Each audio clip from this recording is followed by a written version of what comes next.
గౌరవనీయులు సహచర మంత్రివర్గ సభ్యులు శ్రీ కొల్లు రవీంద్ర గారు, గౌరవ పార్లమెంట్ సభ్యులు గౌరవనీయులు కేశినేని శివనాథ్ గారు, ప్రభుత్వ విప్పైనటువంటి యార్లగడ్డ వెంకట్రావు గారు, గద్దె రామ్మోహన్ రావు గారు, వసంత వెంకటకృష్ణప్రసాద్ గారు, చీఫ్ కమిషనర్ స్టేట్ జిఎస్టి బాబు గారు, కలెక్టర్ గారు, ఈరోజు రాష్ట్రం మొత్తం జిఎస్టి సెలబ్రేషన్లు చేసుకుంటూ 30 రోజులుగా ఈ కార్యక్రమం చేశాం. దసరాతో ప్రారంభించాం, రేపు దీపావళితో ముగింపు చేస్తున్నాం. ఇలాంటి సభకు వచ్చినటువంటి సోదరి సోదరులందరికీ నమస్కారాలు, అందరికీ దీపావళి శుభాకాంక్షలు. మామూలుగా మీరు ఒకసారి చూస్తే గడిచిన 5 సంవత్సరాలు 1924 పండుగలే జరుపుకోలేదు. ఆ పరిస్థితిలో ఉన్నాం మనందరం. కానీ ఈరోజు సాధారణంగా 2 పండుగలు వస్తాయి మనకు. ఒకటి దసరా వస్తుంది, అది అవుతానే దీపావళి వస్తుంది. కానీ ఈరోజు మీరు చూస్తే ఈ సమయంలో, ఈ పవిత్రమైన సమయంలో సూపర్ జిఎస్టి పండుగ నేను ఇప్పుడే చూశాను. ఎక్కడైతే బెసంత్ రోడ్డుకి వెళ్ళాను, చిరు వ్యాపారస్తులతో మాట్లాడాను, అక్కడ వినియోగదారులతో మాట్లాడాను. వాళ్ళ ఆనందం చూస్తే చాలా సంతోషం కలిగింది. ఒకప్పుడు 4 వస్తువులు కొంటే ఈరోజు అదనంగా ఒక వస్తువు కొంటున్నాం, అది ఈ జిఎస్టీ వల్ల లాభం వచ్చిందని ప్రతి ఒక్కరు చెప్పినప్పుడు నాకు ఎక్కడా లేని ఆనందం కలిగిందని చెప్పి కూడా నేను మీకు తెలియజేస్తున్నా. ఈరోజు రాష్ట్రం మొత్తం చూస్తే పెద్ద ఎత్తున మొన్నే దసరా, ఎప్పుడూ ఇటీవల కాలం నేను ఎప్పుడూ చూడలేదు. ఇక్కడే ఉన్నారు వైబ్రెంట్ విజయవాడ సొసైటీ, చాలా బ్రహ్మాండంగా చేశారు. మొన్న నేను చూసిన తర్వాత నాకు అనిపించింది, శభాష్ విజయవాడ, ఏమైనా చేసే శక్తి సామర్థ్యాలు ఈ విజయవాడకు ఉన్నాయని చెప్పి కూడా నేను మీకు తెలియజేస్తున్నా. ఒక కార్యక్రమం కాదు, చాలా బాగా జరిగాయి, సాంస్కృతిక కార్యక్రమాలు జరిగాయి. ఆ 11 రోజులు ఒకప్పుడు దసరా అంటే గుర్తొచ్చేది కలకత్తా, మైసూరు గుర్తొచ్చేది. ఈసారి దసరా అంటే గుర్తొచ్చేది మన విజయవాడ అని చెప్పి కూడా మరొక్కసారి మీ అందరికీ విజ్ఞప్తి చేస్తున్నాం. ఈరోజు మనందరం కూడా గుర్తుపెట్టుకోవాలి, మన పెద్దలు పండుగలకి ఒక శాస్త్రీయత ఉంది. ఈరోజు దీపావళి జరుపుకుంటున్నాం. ఈ దీపావళి ఒక్కసారి చూస్తే దీంట్లో ఒక మెసేజ్ ఉంది. నరకాసురుడు ఆ రోజు ఒక రాక్షసుడు సమాజాన్ని అతలాకుతలం చేసే పరిస్థితి వస్తే, కడాన మనందరం చూస్తే సాక్షాత్తు కృష్ణ భగవానుడే సత్యభామతో వచ్చి ఆ రోజు నరకాసురుడిని వధించి ప్రజల జీవితాలకు వెలుగు చూపించాడు. అందుకే ఈరోజు మనం అందరం దీపావళి పండుగ చేసుకుంటున్నాం. ఇది చూసిన తర్వాత మనం గుర్తుపెట్టుకోవాల్సింది, ఇంత మునుపు కూడా చరిత్రలో కూడా చాలామంది రాక్షసులు ఉంటే ఆ రాక్షసుల్ని ఎవరూ ఓడించలేకపోతే, లేకుంటే వాళ్ళని తుదముట్టించలేకపోతే కడాన భగవంతుడే వచ్చి వాళ్ళని శిక్షించి సమాజాన్ని కాపాడారు.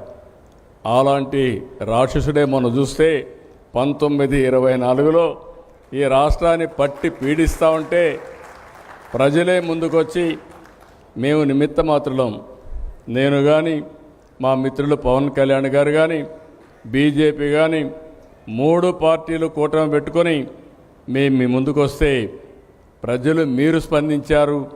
94% స్ట్రైక్ రేట్ అంటే నా రాజకీయ జీవితంలో ఆంధ్రప్రదేశ్లో ఎప్పుడూ చూడలేదు. అలాంటి విజయాన్ని ఇచ్చారు. అయితే ఈరోజు మనం గుర్తుపెట్టుకోవాల్సింది, ఈ పండుగ మనకందరికీ ఒక మెసేజ్. ఆ మెసేజ్ ఏంటంటే ఎప్పుడు కూడా ఈ యొక్క చెడు ఉంటే ఆ చెడుని ఖండించడానికి చరిత్రలో కూడా అనేక సంఘటనలు జరిగినప్పుడు మళ్ళా అలాంటి సంఘటనలు పునరావృతం కాకుండా ఉండాలంటే ప్రతి నిమిషం మీలో కూడా గుర్తుపెట్టుకోవాల్సిన అవసరం ఉంది. అందుకే ఇలాంటి పండుగలు చేసుకుంటున్నాం. దీనివల్ల ఒక మెసేజ్ ఉంటుందని చెప్పి కూడా నేను మీకు తెలియజేస్తున్నా. నేను అందుకే ఇటీవల అన్ని మీటింగ్లో చెప్తాను, ఎప్పుడు చెప్పేవాడిని కాదు. మళ్ళీ రాష్ట్రంలో వైకుంఠపాళి వద్దు, ఆ వైకుంఠపాళి ఉంటే మాత్రం మన జీవితాలు ఎప్పుడూ బాగుపడవని మరొక్కసారి పండగ పూట అందరికీ విజ్ఞప్తి చేస్తున్నా. అయితే ఈరోజు మీరు ఒకసారి చూసినప్పుడు కేంద్రం రాష్ట్రం డబుల్ ఇంజన్ సర్కార్, రెండు ప్రభుత్వాలు, ఈ రెండు ప్రభుత్వాల వల్ల ఈరోజు ఎక్కడ చూసినా ఒక పాజిటివ్ వైబ్రేషన్ వచ్చే పరిస్థితి వచ్చింది. మీరందరూ చేసిన పని ఓటేసి గెలిపించారు. ఆ ఓటు వల్ల ఈరోజు రాష్ట్రంలో 22 మంది ఎంపీలు మనం గెలిచాం. దీనివల్ల మీరు ఒకసారి ఆలోచిస్తే కేంద్రంలో ఈరోజు అన్ని పనులు మనకు అయ్యే పరిస్థితి వచ్చింది. వెంటిలేటర్ పై నుండే ఆర్థిక వ్యవస్థకి ప్రాణం పోసిన ఘనత కేంద్ర ప్రభుత్వం అని చెప్పి కూడా నేను మీకు తెలియజేస్తున్నా. ఈరోజు ఒక భరోసా ఇచ్చాం. ఒక భరోసా ఇవ్వడమే కాకుండా ఈరోజు 1-2 పనులు కాదు, నాకు అనిపిస్తుంది ఈరోజు మీరు చూసినప్పుడు 15 నెలల్లో మళ్ళీ ఆర్థిక వ్యవస్థని గాడిన పెట్టే పరిస్థితికి వచ్చాం. ఆ రోజు మేము సూపర్ 6 చెప్పాం. సూపర్ 6 మీరు ఒక్కసారి చూస్తే చరిత్రలో ఎప్పుడూ ఇవ్వని విధంగా పింఛన్లు ఇచ్చాం, తల్లికి వందనం ఇచ్చాం, స్త్రీశక్తి ఇచ్చాం, అన్నదాత సుఖీభవ, అన్నా క్యాంటీన్, దీపం 2, ఆటో డ్రైవర్స్కి భరోసా, కడాన నిన్నే మా ఎంప్లాయీస్ కూడా ఇక్కడే ఉన్నారు, నాయకులు ఇక్కడే ఉన్నారు. ఎంప్లాయీస్ కూడా ఈ ప్రభుత్వంలో భాగస్వాములు కాబట్టి వారికి కూడా ఒక్క విడత డిఏ ఇచ్చి, హెల్త్ కార్డ్స్ కూడా 1 నెలలో పూర్తి చేస్తామని హామీ ఇచ్చి, పోలీసులు అయితే ఎప్పుడూ డ్యూటీ చేస్తూ ఉంటారు, అలాంటి వారికి 1 నెల సరెండర్ లీవ్ కూడా ఎన్కాష్ చేసుకోవడానికి 210 కోట్ల రూపాయలు 2 ఇన్స్టాల్మెంట్లు ఇచ్చే పరిస్థితికి వచ్చాం. ఇవన్నీ చేస్తూనే ఇంకో పక్క సూపర్ జిఎస్టీ, సూపర్ సేవింగ్స్ జరిగాయి. ఒకప్పుడు 18% ట్యాక్సులు కట్టేటివి ఈరోజు 5%కు వచ్చాయి. 12% కొన్ని 0%కి వచ్చే పరిస్థితికి వచ్చింది. ప్రతి ఒక్క కుటుంబానికి మేలు కలిగే జిఎస్టీ రిఫార్మ్స్ వచ్చాయి. ఈ రిఫార్మ్స్ కూడా మీరు ఒక్కసారి చూస్తే ఇవన్నీ కూడా నెక్స్ట్ లెవెల్ జనరేషన్ రిఫార్మ్స్కి మనం ముందుకు పోయే పరిస్థితికి వస్తున్నాం.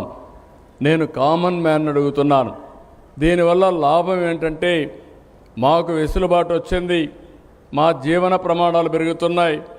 ఇంకో పక్క వ్యాపారస్తులందరూ మా వ్యాపారం బాగా జరుగుతూ ఉంది.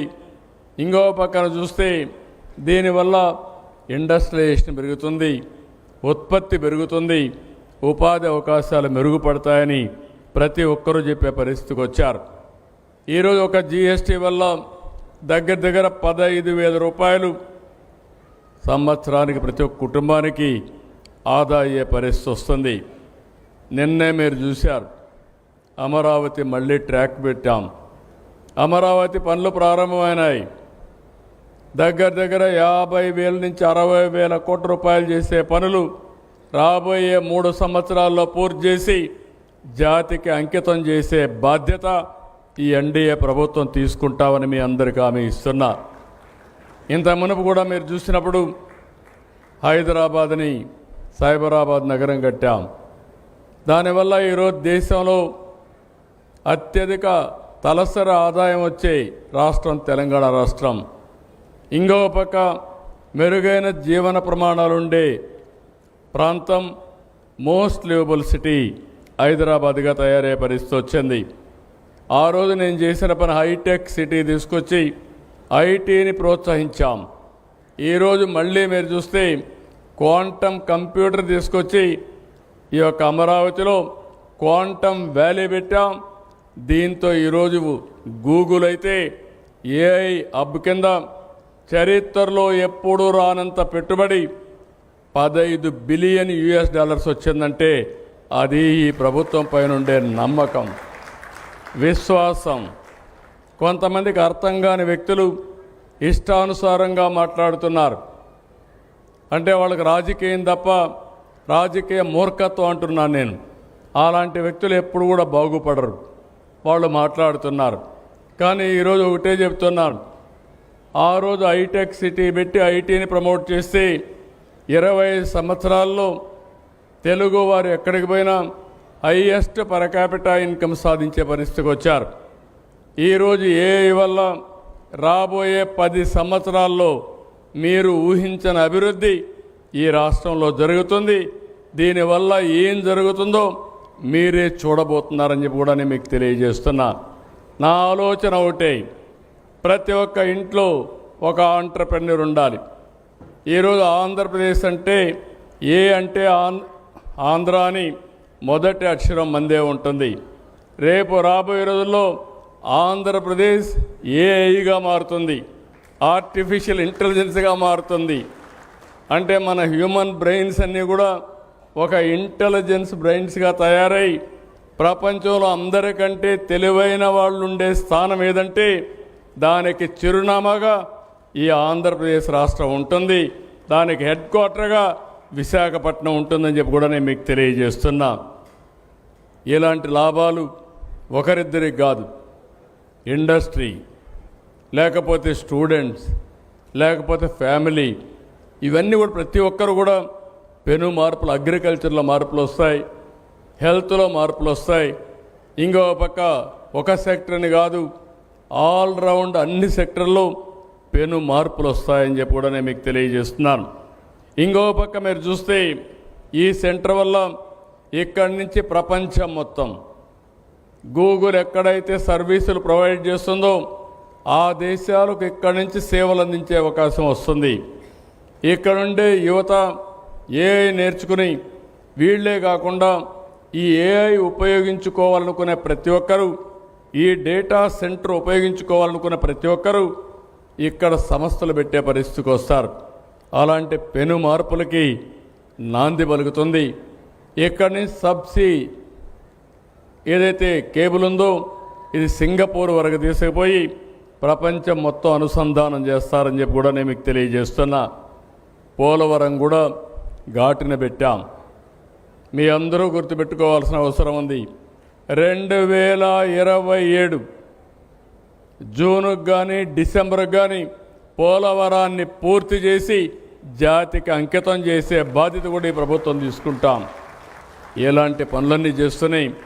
ఒక పక్క అభివృద్ధి, ఒక పక్క సంక్షేమం, ఇంకో పక్క సుపరిపాలనతో ఈ ప్రభుత్వం ముందుకు పోయే పరిస్థితి వస్తూ ఉంది. నిన్ననే నేను చూశాను, మాకు వెసులుబాటు లేదు, చాలా సమస్యలు ఉన్నాయి. చూస్తే ఒకటి కాదు, 2 కాదు, ఎక్కడ చూసినా అప్పులు, ఎక్కడ చూసినా ఆర్థిక వ్యవస్థ మొత్తం చిన్న భిన్నమయ్యే పరిస్థితి. కానీ ఎంప్లాయీస్ కూడా మొన్న ఎన్నికల్లో చాలా బాగా సహకరించారు. ఎన్ని కష్టాలున్నా వారికి కూడా దీపావళి శుభాకాంక్షలు చెప్పాలని, వాళ్ళు కూడా ఆనందంగా ఉండాలనే ఉద్దేశంతో నిన్ననే వాళ్ళకు కూడా ఒక తీపి కబుర్ని వాళ్ళకు అందజేశాం. దాని పర్యవసానం ఒక డిఏ ఇచ్చాం, పోలీసులకు అందరికీ సరెండర్ లీవ్ ఇచ్చాం, ఆర్టీసీ ఉద్యోగులకు పదోన్నతులు ఇచ్చాం.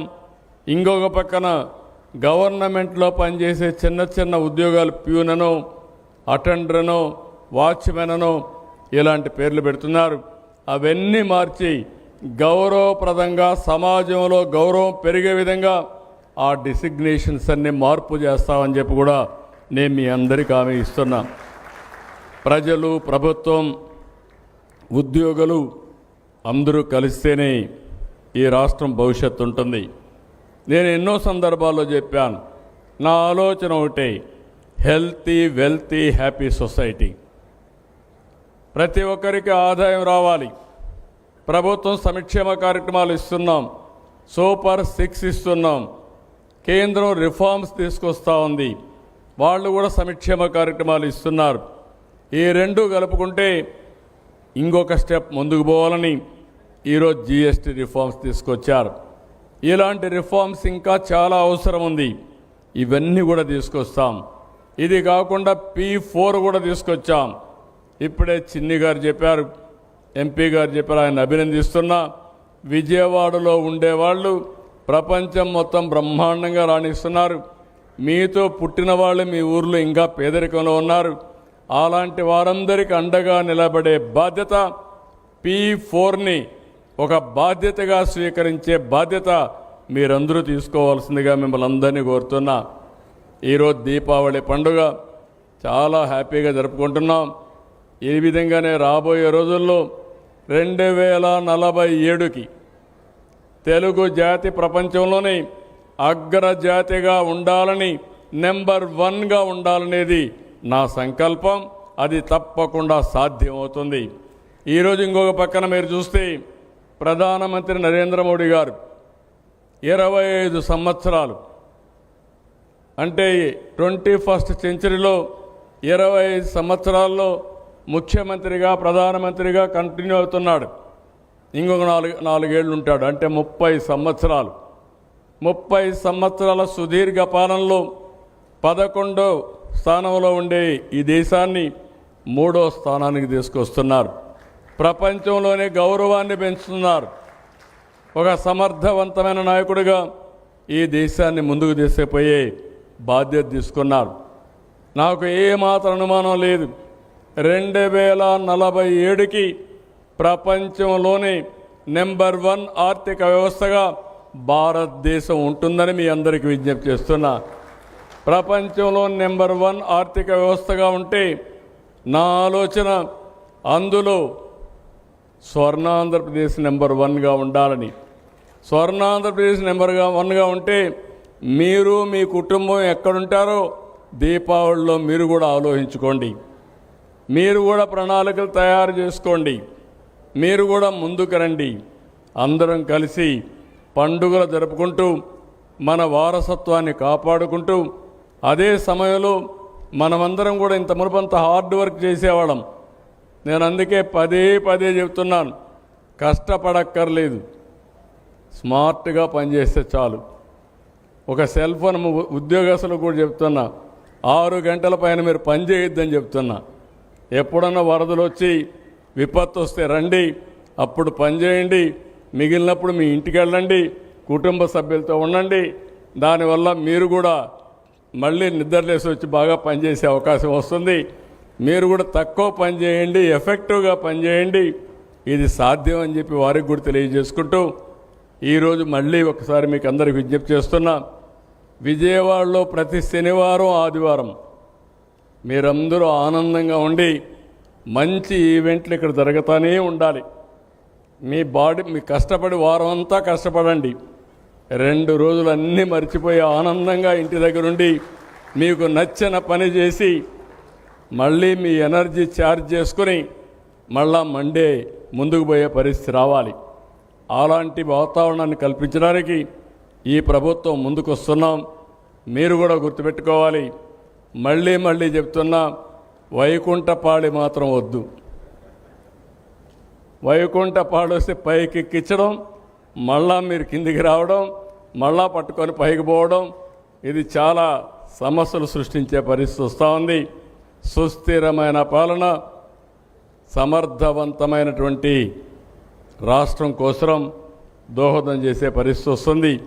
అలాంటి సమాజాన్ని క్రియేట్ చేసుకోవడం కోసం మళ్ళీ నరకాసురుడు వధ ఎప్పుడూ మీకు గుర్తుపెట్టుకోవాల్సిన అవసరం ఉంది. చెడుని ఎప్పుడు కూడా ఖండించాలి, మంచిని ప్రోత్సహించాలి. అప్పుడే మనం అనుకున్న లక్ష్యాన్ని సాధించగలుగుతామని చెప్పి తెలియజేసుకుంటూ ఈ దీపావళి మీకు, మీ కుటుంబానికి, మీ బంధువులకు, మీ మిత్రులకు అందరూ కూడా నూతనమైన వెలుగులు తీసుకురావాలని మనస్ఫూర్తిగా ఆకాంక్షిస్తూ సెలవు తీసుకుంటున్నా. హ్యాపీ దీపావళి.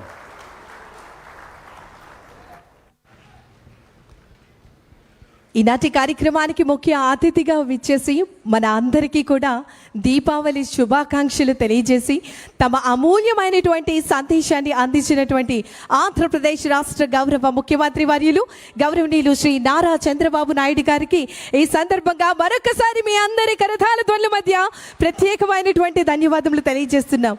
సార్ యావత్ ఆంధ్రావళి తరపు నుంచి మీకు మీ కుటుంబ సభ్యులందరికీ కూడా దీపావళి శుభాకాంక్షలు తెలియజేస్తున్నాం సార్.